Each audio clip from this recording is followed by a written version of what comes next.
Segundo Reis 19, versículo 3, que diz assim: os quais disseram-lhe, assim diz Ezequias, este dia é dia de angústia, e de vituperação e de blasfêmia, porque os filhos chegaram ao parto e não há força para os ter.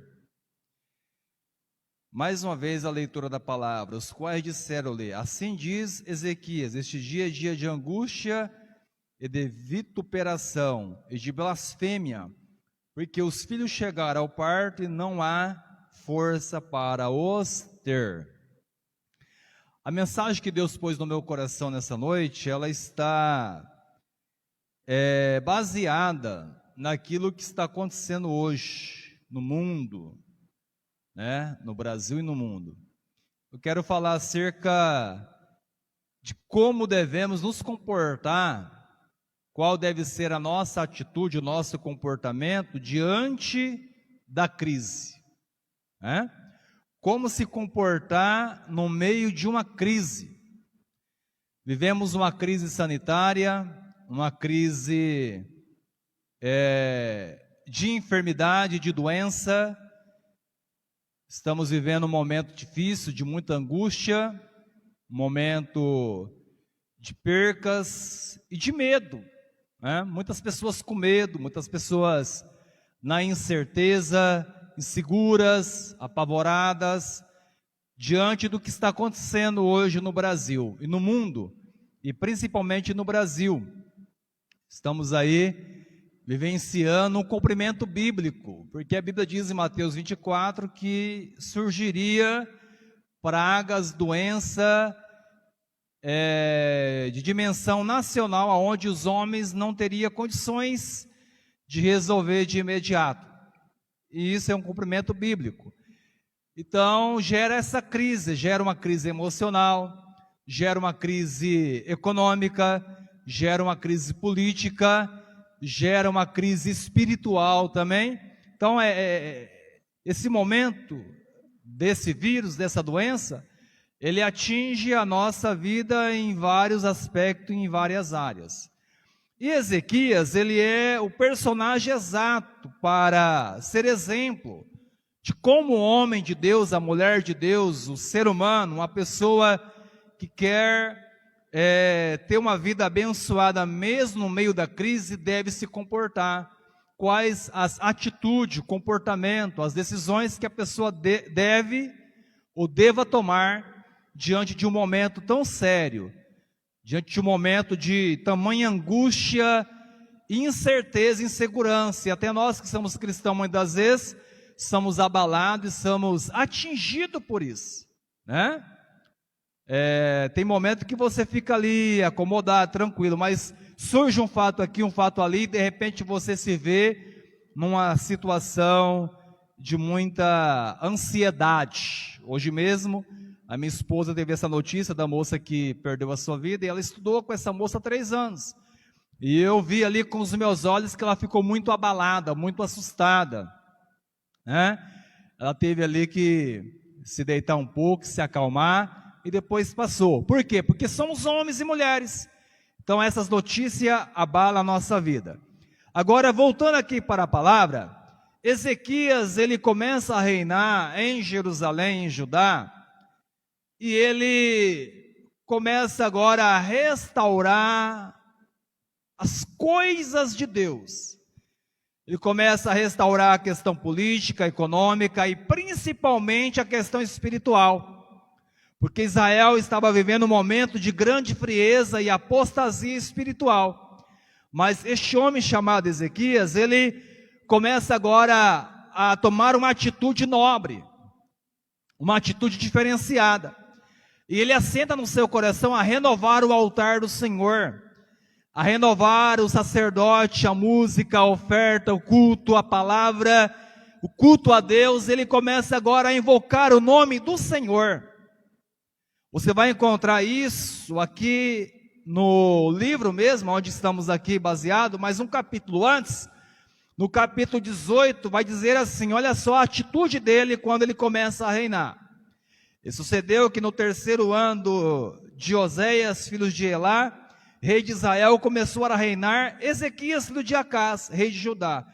Tinha 25 anos de idade quando começou a reinar. E 29 anos reinou em Jerusalém, e era o nome de sua mãe Abi, filha de Zacarias. Olha só o versículo 3. E fez o que era reto diante dos olhos do Senhor, conforme tudo o que fizera Davi seu pai. Versículo 4. E este tirou os altos e quebrou as estátuas e deitou abaixo os bosques, e fez em pedaço a serpente de metal que Moisés fizera, porquanto até aquele dia os filhos de Israel lhe queimavam incenso e lhe clamavam Neustã. No Senhor Deus de Israel confiou, de maneira que depois dele não houve seu semelhante entre todos os reis de Judá, nem entre os que foram antes dele. Porque se chegou ao Senhor e não se apartou de após ele, e guardou os mandamentos que o Senhor tinha dado a Moisés. Aí o versículo 7 para encerrar. Assim foi o Senhor com ele, para onde quer que saía, se conduzia com prudência, e se revoltou contra o rei da Síria e não o serviu. Devido a essa atitude, Deus começou a abençoar o rei. Mas quando ele começou a receber as bênçãos de Deus, a desfrutar das bênçãos de Deus, o rei Senaqueribe, ele vem contra Judá, vem contra Jerusalém com um grande exército. E ele rodeia Jerusalém, coloca o seu exército ali nos pontos estratégicos, e ele chama ali os seus enviados, os seus generais, e os generais vão até Jerusalém e começa a ameaçar Ezequias. Começa agora a dizer para Ezequias que eles iam destruir Jerusalém. Eles iam tirar Ezequias do trono. Eles iam dominar Jerusalém e Judá. E acabar com aquela nação. E a nação da Síria era uma nação poderosa, bélica, forte. Muito forte. E na época era uma potência mundial que tinha vencido várias guerras. E a nação de Israel muito pequenininha. Então, numa lógica humana, era praticamente impossível Israel pelejar contra o rei da Síria, Senaqueribe. O exército de Israel era muito pequeno para enfrentar o poderoso exército da Síria. Senaqueribe, orgulhoso, arrogante, ele tinha certeza absoluta que ele ia entrar em Jerusalém, ia destruir a nação de Israel, ia levar cativo o povo, ia se apoderar das riquezas que tinha lá em Jerusalém, em Judá. E diante dessa ameaça, diante desse insulto, porque os generais ameaçavam e blasfemavam, zombavam e insultavam, e chegava ao conhecimento de Ezequias. Então Ezequias agora está vivendo uma crise nacional. Ezequias agora está vivendo um momento crítico da sua vida. E ele precisava agora tomar a atitude certa, semelhante a nós hoje também. E qual foi a primeira atitude que Ezequias tomou diante dessa ameaça e diante dessa crise? Primeira atitude, Ezequias, ele passou a procurar o conhecimento da palavra de Deus, meus irmãos. A primeira atitude que você tem que tomar no meio da crise é ter o conhecimento da palavra de Deus. Olha o que diz o versículo 6. Porque se chegou ao Senhor, não se apartou de após ele, e guardou os mandamentos que o Senhor tinha dado a Moisés, capítulo 18, versículo 6. Então Ezequias, diante daquela ameaça, ele procurou na lei de Moisés conselhos e conhecimento para enfrentar aquela crise, aquela ameaça imposta pelo rei da Síria, Senaqueribe. E a Bíblia diz, o meu povo se perde porque lhe falta o conhecimento. A crise está aí, é uma crise sanitária, mas quando você tem o conhecimento da palavra de Deus, você tem uma vantagem muito grande, meus irmãos. Você tem uma vantagem muito excelente. Por quê? Porque o conhecimento da palavra de Deus vai trazer a você as ferramentas necessárias para que você possa agir de maneira equilibrada, e não perder a fé, e não perder a esperança. O Senhor diz na sua palavra: vós errais por não conhecer a palavra de Deus e nem o seu poder. E conhecereis a verdade, e a verdade vos libertará. O Senhor diz na sua palavra também: nem só de pão viverá o homem, mas de toda a palavra que sai da boca de Deus. Então a palavra de Deus, ela te dá a iluminação, ela te dá a capacitação para você se comportar no meio de uma crise dessa de maneira equilibrada e não perder a esperança. Não ficar desesperado. Eu, como homem, muitas vezes fico com medo, fico preocupado.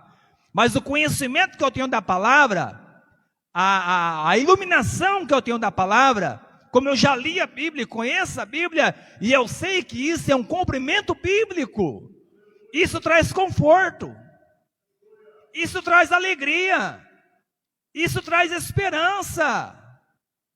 Quando a pessoa não conhece a palavra, ele entra em depressão, ele fica angustiado, ele perde a esperança, ele perde a fé, ele entra em desespero, pode gerar algum outro tipo de distúrbio, pode gerar algum outro tipo de enfermidade.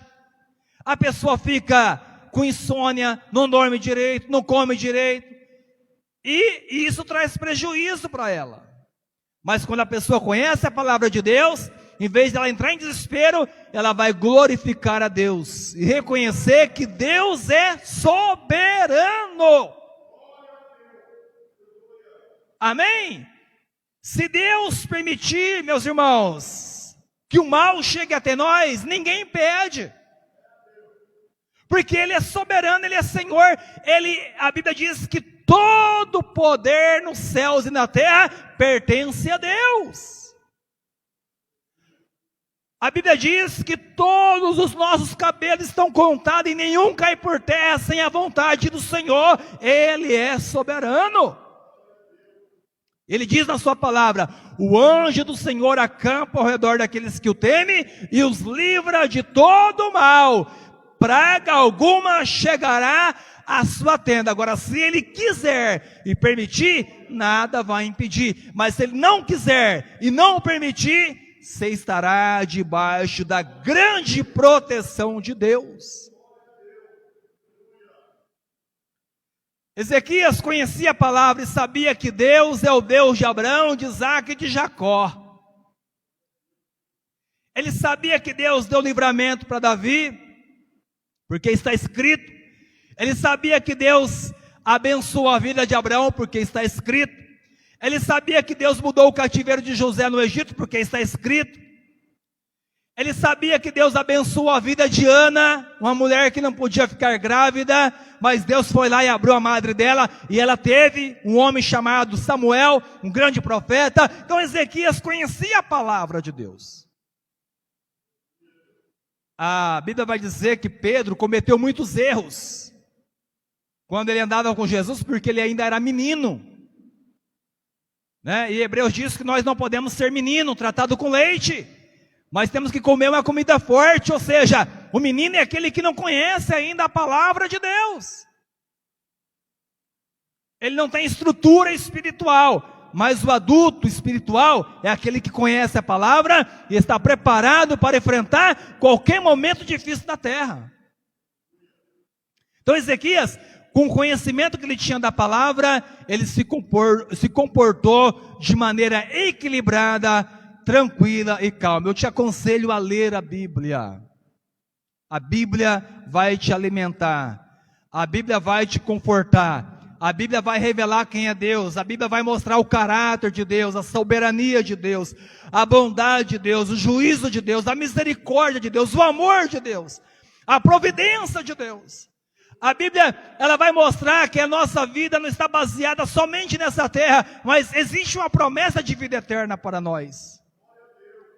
A Bíblia vai dizer que Deus é o Senhor que sara, Ele é médico por excelência e Ele está no controle de tudo. E eu digo para você, serva e servo de Deus, não se abale, mas confie no Senhor.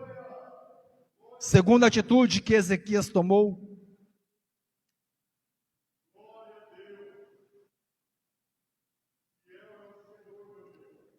A primeira é ter o conhecimento da palavra.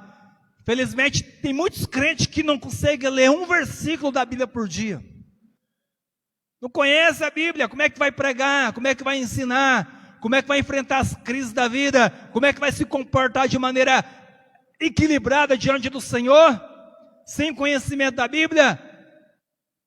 Irmãos, temos que conhecer a Bíblia. Conhecereis a verdade é a palavra, e ela nos libertará. Segunda atitude do rei Ezequias diante de uma tamanha crise. Eu não tenho tempo para dizer, mas além do rei Senaqueribe, ele estava doente de uma chaga mortal. Sabia disso? A Bíblia vai relatar que no meio daquela crise, daquela guerra, daquela ameaça, ele ficou doente de uma chaga incurável. Mas o conhecimento da palavra deu àquele homem a graça e a força para tomar a atitude certa diante de uma crise tão grande. Aleluia! Eu sinto a presença do Senhor. Temos que ter o conhecimento de Deus. Aleluia! Olha o que diz o segundo tópico aqui, que eu até anotei aqui. Qual segunda atitude ele tomou? A segunda atitude foi orar ao Senhor. A oração do justo pode muito em seus efeitos. Na hora da angústia, vai orar. Na hora da tristeza, vai orar. Na hora da fartura, vai orar. Na hora da crise, vai orar. Na hora da alegria, vai orar. Tenha uma vida de oração.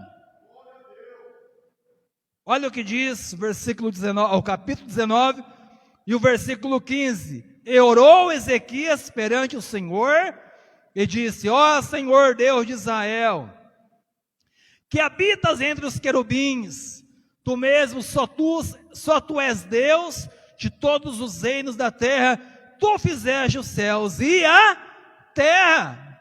Quando Ezequias recebeu as cartas de Senaqueribe ameaçando ele, e os seus ali generais, chanceler, a sua cúpula política ali apavorada, a nação apavorada, Ezequias falou: sabe uma coisa? Eu vou na casa de Deus clamar ao Senhor e buscar uma resposta de Deus para a minha vida. Aleluia. E ele catou as cartas, levou perante o Senhor e disse: ó Senhor Deus de Israel, que habita entre os querubins. Porque ele sabia que Deus habitava entre os querubins, porque a Bíblia diz que Deus habita entre os querubins. Porque ele sabia que Deus é o Criador dos céus e da terra, porque a Bíblia diz que Deus criou os céus e a terra. Conhecimento com oração.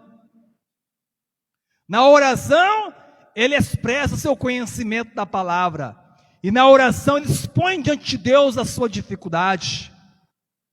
Irmãos, como orar? E de que maneira orar? Você pode orar de joelho, você pode orar prostrado, você pode orar sentado, você pode orar deitado. Tem pessoas que estão acamadas, não pode se ajoelhar. Você pode orar no banheiro, você pode orar no carro, você pode orar no trabalho, na rua, em espírito. A Bíblia diz que Ana, ela estava amargurada de espírito, e ela vai na igreja orar, e ela não conseguia abrir a boca para verbalizar a palavra, mas Deus ouviu a oração dela. Temos que orar. É a única solução para nós. Amém? Nós temos que fazer a nossa parte aqui na terra, usar álcool, usar gel, usar máscara, né? Buscar os recursos da medicina, respeitar as autoridades constituídas, orar por elas porque a Bíblia ensina, mas acima do médico, acima do álcool, acima do gel, acima da máscara, acima de qualquer recurso dessa terra, está um Deus do céu. E a Bíblia diz, aleluia, que a sua mão não está encolhida para que não possa salvar, e os seus ouvidos não estão agravados para que não possa ouvir. Aleluia, Deus ainda ouve oração.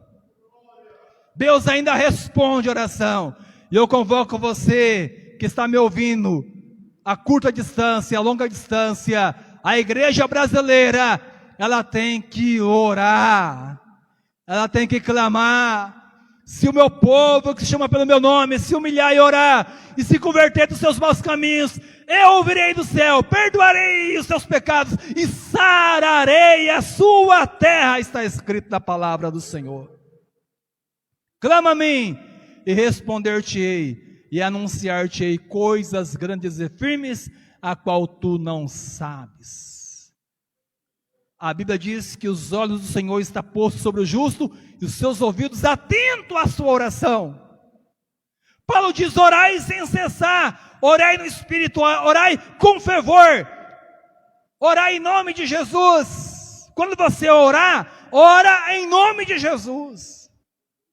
Clama em nome de Jesus, porque há poder neste nome. Vamos orar pelo país, vamos orar pelas autoridades, vamos orar pelas famílias, porque é um momento também, é um momento propício para mim, você que é cristão, a anunciar o evangelho do arrependimento. É um momento onde as pessoas estão sensíveis, estão apavoradas, querendo uma resposta, e agora é a hora onde nós, a igreja, devemos fazer a diferença e apresentar um Jesus que salva, liberta, cura e leva para o céu. Aleluia. Então Ezequias, ele vai ali no templo e ele ora ao Senhor, e ele clama ao Senhor. E o versículo 20, olha só o versículo 20, Deus responde à oração de Ezequias. Então Isaías de Amós mandou dizer a Ezequias, assim diz o Senhor, Deus de Israel, o que me pediste acerca de Senaqueribe, rei da Síria, eu o vi, eu o escutei. Eu estou ouvindo a sua oração, Ezequias, e tudo quanto você pediu acerca do rei Senaqueribe, eu escutei e vou te dar resposta. Terceira e última atitude, terceiro e último tópico em relação a como devemos nos comportar diante de uma tamanha crise. Primeiro, conhecimento da palavra. Quanto mais você lê a Bíblia, quanto mais, aproveita agora a quarentena, né? Você está trabalhando menos, às vezes nem está trabalhando, para ler a Bíblia. Vai lá, fecha o quarto, liga o ar-condicionado, o ventilador, acende a luz e lê a Escritura. Aproveita, dobra o joelho e ora, clama ao Senhor, e eu te garanto que a resposta de Deus será na sua vida poderosa em nome de Jesus. E a terceira e última atitude, ou o terceiro e último comportamento é confiar totalmente em Deus. Não entrar em desespero, não entrar em pânico, não ficar apavorado, não ficar temeroso, não ficar assustado, não ficar abatido, não entrar em desespero, não perder o equilíbrio, mas confiar totalmente em Deus. Confiar em Deus, porque isso traz conforto ao nosso coração. Olha o que diz aqui o versículo 5 do capítulo 18.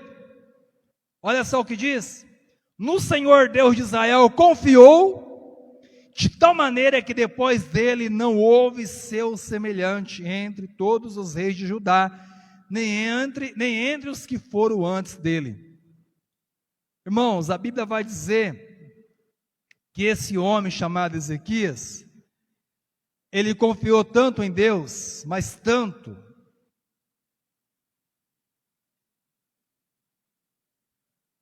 que ninguém antes dele, que se assentou no trono de Israel, confiou tanto em Deus como ele, nem antes nem depois.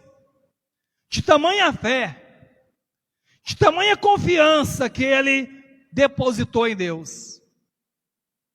E o resultado é tremendo. O rei Senaqueribe foi derrotado, foi humilhado, foi colocado por terra. E aí a doença que ele tinha, ela foi repreendida e ele foi curado. E o Senhor acrescentou a ele 15 anos de vida.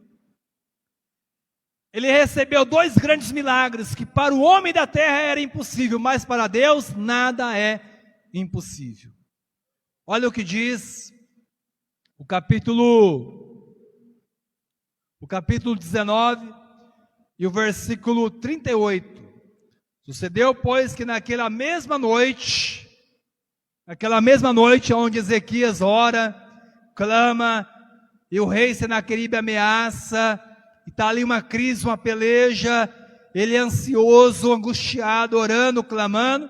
Naquela mesma noite, sucedeu, pois, que naquela mesma noite, saiu o anjo do Senhor de madrugada.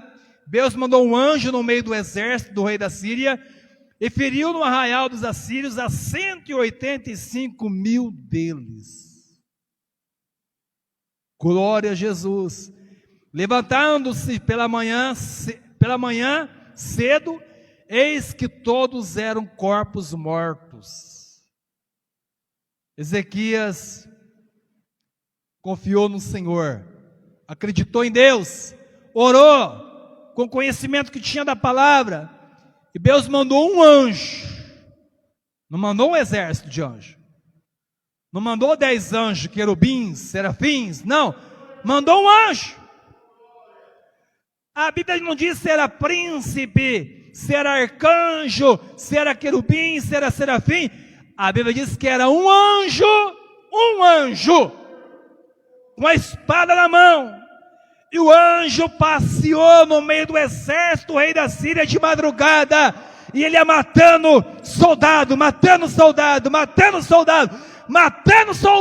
aleluia! Oh glória! Teca manaia suri candarabachandaramanai. O anjo, Deus mandou aquele anjo, e o anjo foi matando 185 mil homens. Aleluia!